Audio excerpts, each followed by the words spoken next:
오늘 읽은 말씀 중에는 우리의 마음을 벅차게 하면서도 동시에 우리의 마음을 혼란스럽게 하는 그러한 문구가 들어 있습니다.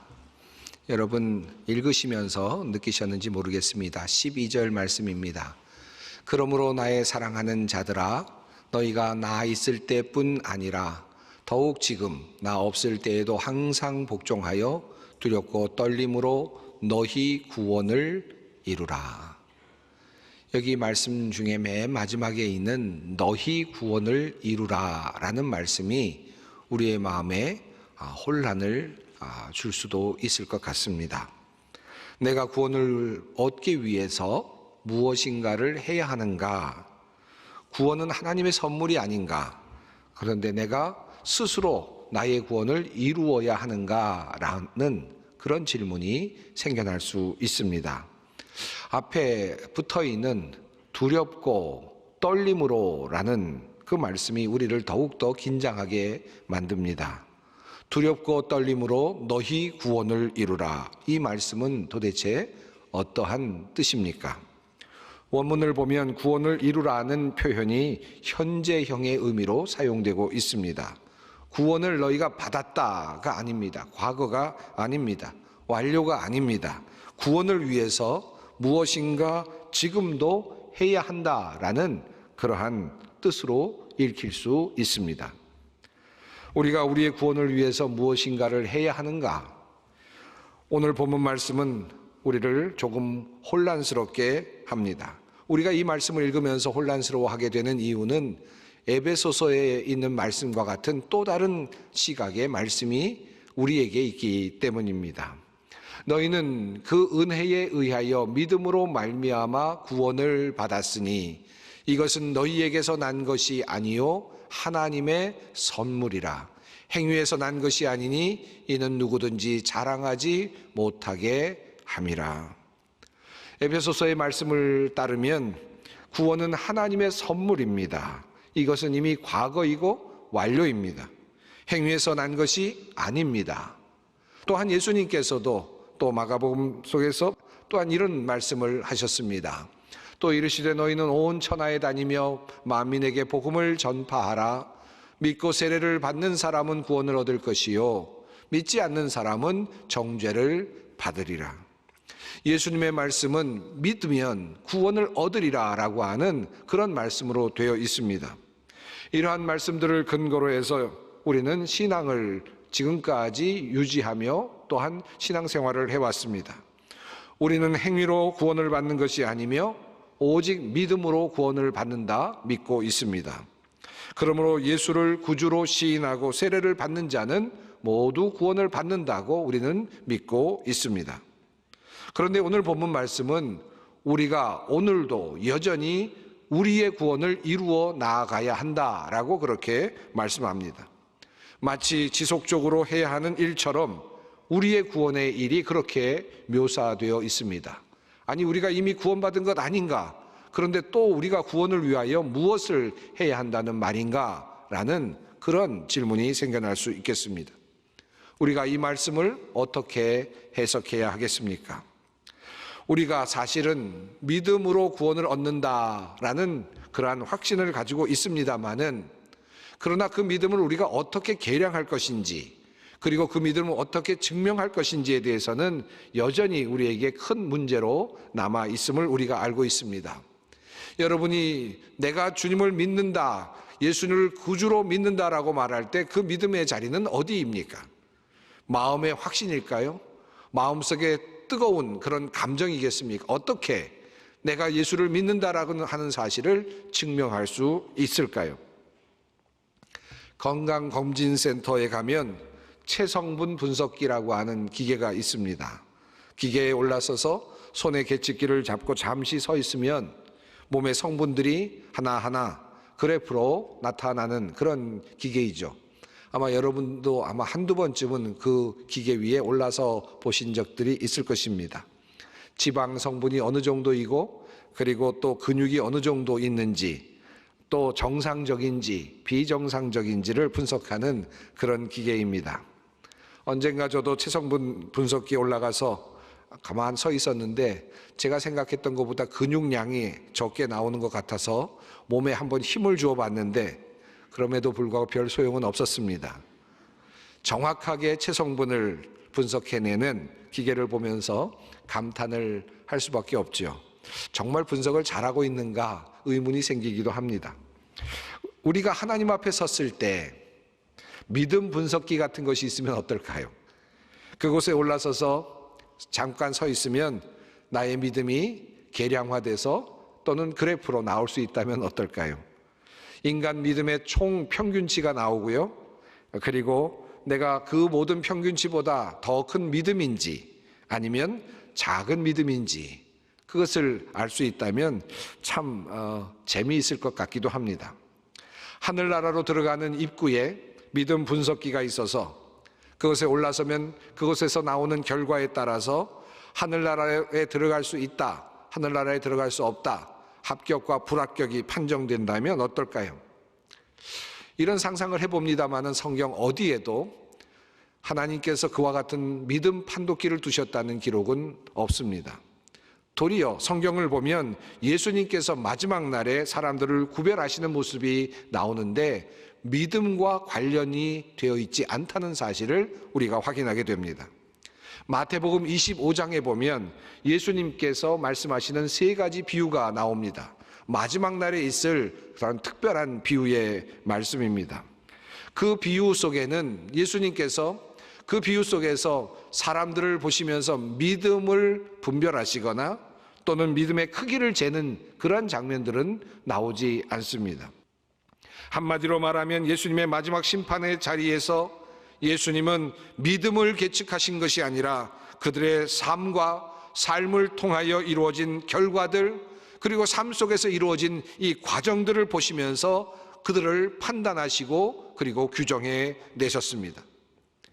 이 세 가지 이야기에서 믿음이 있는지를 가늠하는 기준은 기름을 충분히 준비했는가 하는 것이고 또 열심히 달란트를 가지고 장사를 했는가라는 것이고 어려운 이웃을 보았을 때 어려운 이웃을 도왔는가라고 하는 것입니다. 이것이 바로 하나님께서 예수님께서 모든 것들을 판단하시는 마지막 장면에 나타나는 모습입니다.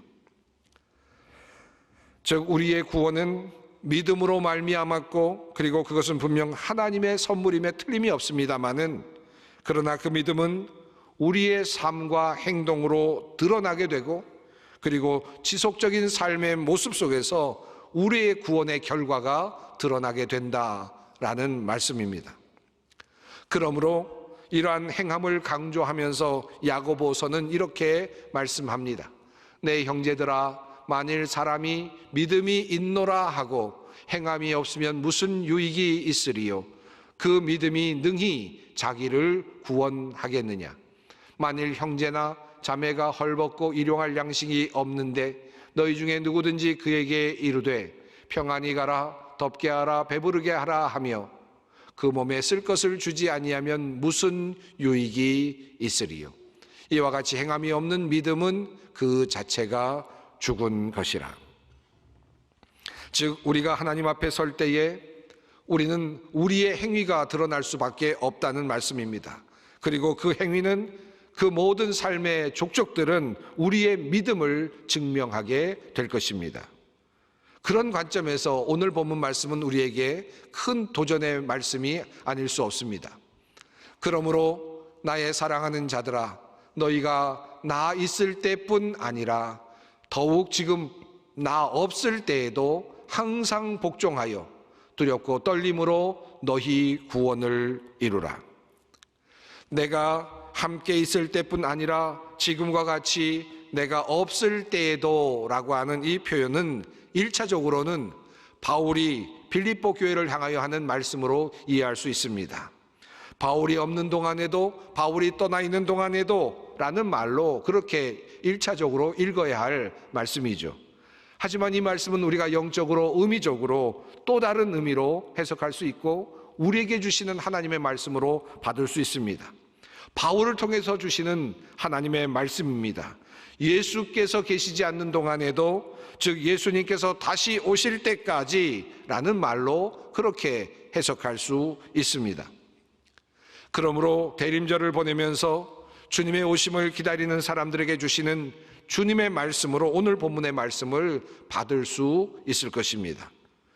그렇다면 두렵고 떨림으로 너희 구원을 이루라 라는 이 말씀은 도대체 어떻게 하라는 말씀입니까? 무엇을 하라는 말씀일까요?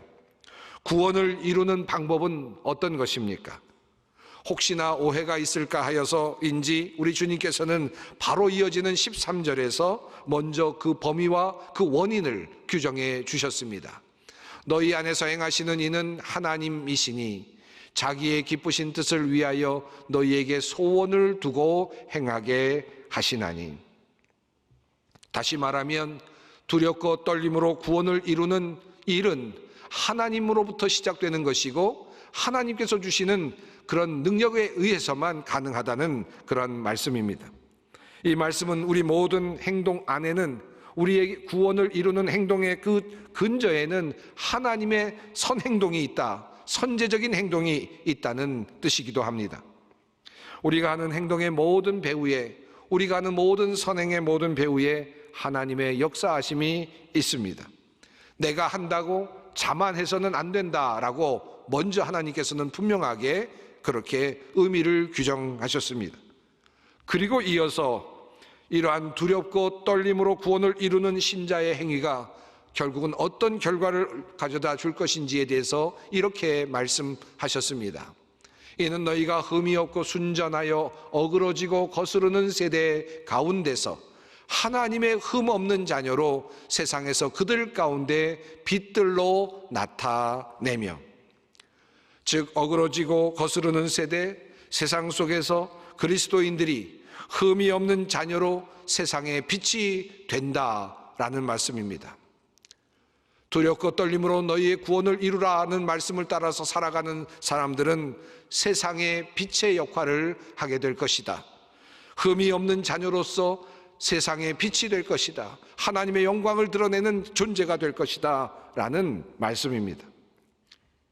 자, 그렇다면 두렵고 떨림으로 구원을 이루는 것은 어떻게 하는 것입니까? 무슨 행동입니까? 어떻게 살아야 하는 것입니까? 우리가 종말의 시대에 살아가야 할 가장 중요한 삶의 원리는 무엇입니까? 14절 말씀이 이어지고 있습니다. 모든 일을 원망과 시비가 없이 하라. 여러분 어떤 마음인지 모르겠습니다만은 저는 이 말씀을 읽어 내려가던 중에 14절에서 조금 허무함을 느꼈습니다.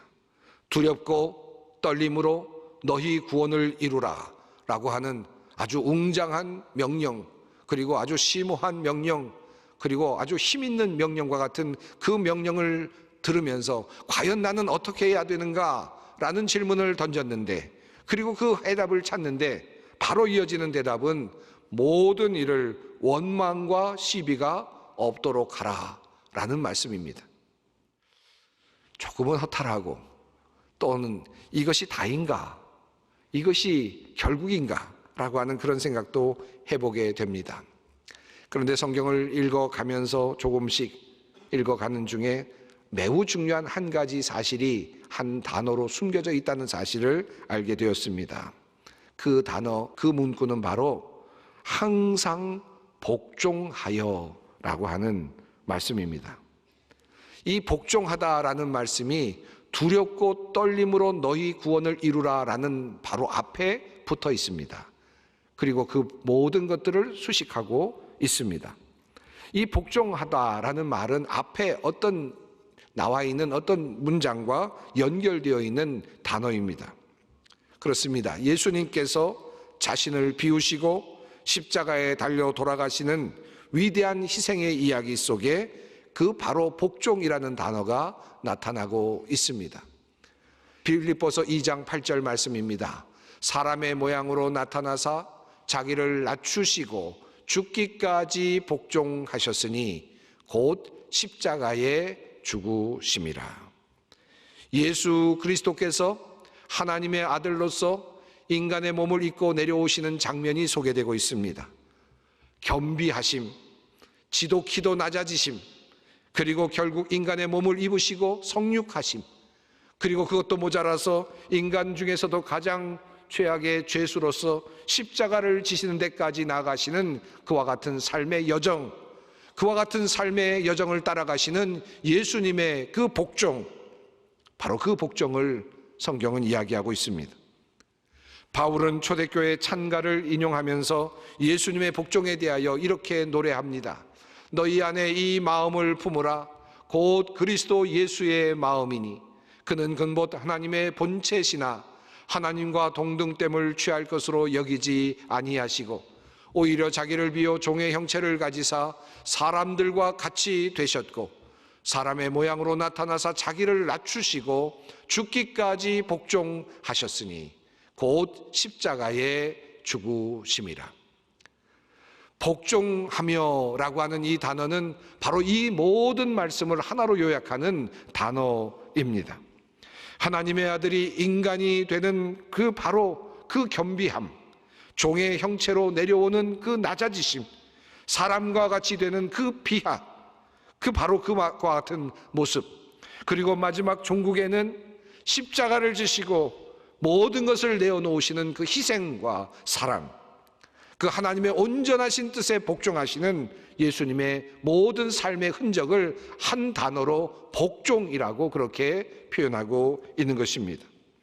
바로 이 예수님께서 이 땅에 오셔서 자기를 낮추시고 겸비하시며 십자가를 지셨던 그 복종의 삶을 사도 바울은 우리 그리스도인들의 삶과 연결시켜 놓고 있습니다.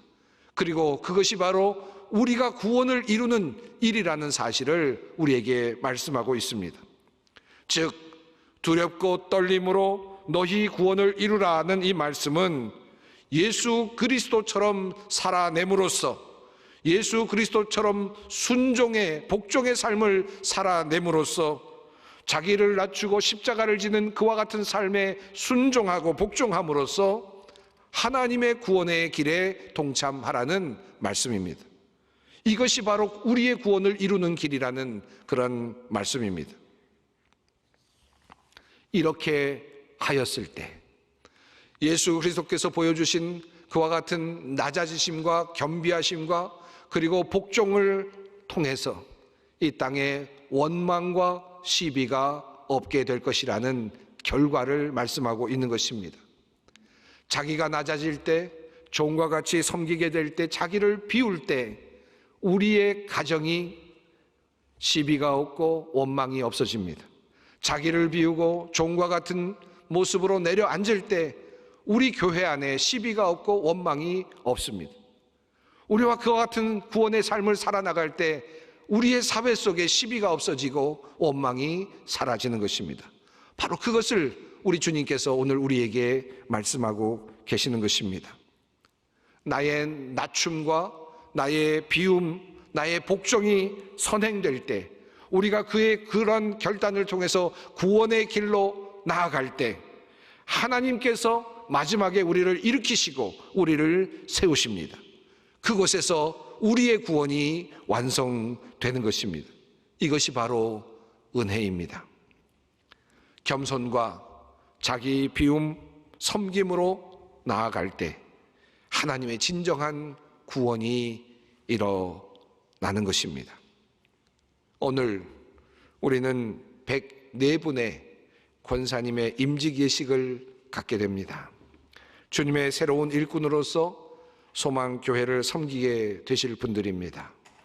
우리 모든 새로운 권사님들께서, 그리고 또 이미 권사님이 되신 모든 권사님들과 모든 임직자들께서 두렵고 떨림으로 우리의 구원을 이루어 갈 수 있기를 바랍니다. 아니, 저로부터 시작해서 우리 모든 직분자들이 두렵고 떨림으로 구원을 이루어 갈 수 있기를 바랍니다. 그러기 위해서는 복종이 필요합니다. 항상 복종함으로, 이것은 어떤 권위나 목회자에게 복종하라는 뜻이 아니라 자기를 비우고 종의 형상이 되어 십자가를 지라는 그러한 명령입니다. 겸손하여지고 낮아지라는 뜻입니다. 예수님께서 걸어가신 그 길을 따라 나서라는 그러한 선언이고 초청의 말씀이기도 합니다. 그렇게 복종함으로 우리는 우리의 구원을 이루어 가게 될 것입니다.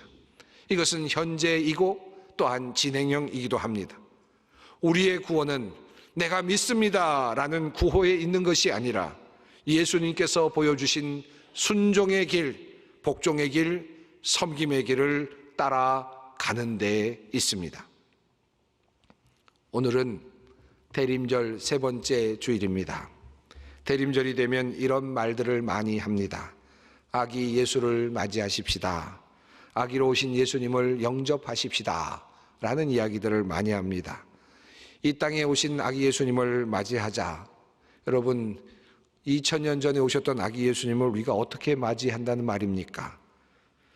이미 예수님께서는 2000년 전에 오셨다고 가셨고, 그리고 또한 예수님은 오늘 우리 현장에서 역사 속에서 태어나지도 않으십니다. 이미 이것은 2000년 전의 역사적 사건이고 우리는 그것을 회상할 뿐입니다. 그렇다면 우리가 아기 예수로 태어나신 예수님을 받아들이자, 환영하자라고 하는 영접하자라는 의미는 무슨 뜻이겠습니까? 아기 예수로 맞이한다는 것은 아기로 낮아지신 예수님, 겸손하게 오신 예수님, 인간의 몸을 입고 오신 겸비하신 예수님, 자기를 낮추시고 아기의 모습으로 오신 그 예수님의 섬김과 복종을 나의 삶의 원리로 받아들이자라고 하는 말씀입니다. 이것이 바로 대림절이 우리에게 주는 삶의 지혜입니다. 자기를 비울 때, 모든 것을 내려놓을 때, 모든 권리와 고난을 다 포기하는 그 자리에 하나님의 역사가 시작됩니다. 하나님께서는 예수 그리스도를 통하여서 바로 그 길을 보여주셨고 그러한 곳에 구원의 역사가 시작되는 것입니다. 모든 것을 다 포기할 때, 그리고 십자가를 지고 완전히 죽음에까지 이르렀을 때 하나님께서는 그를, 예수 그리스도를 다시 살려내심으로써 구원을 완성하셨습니다.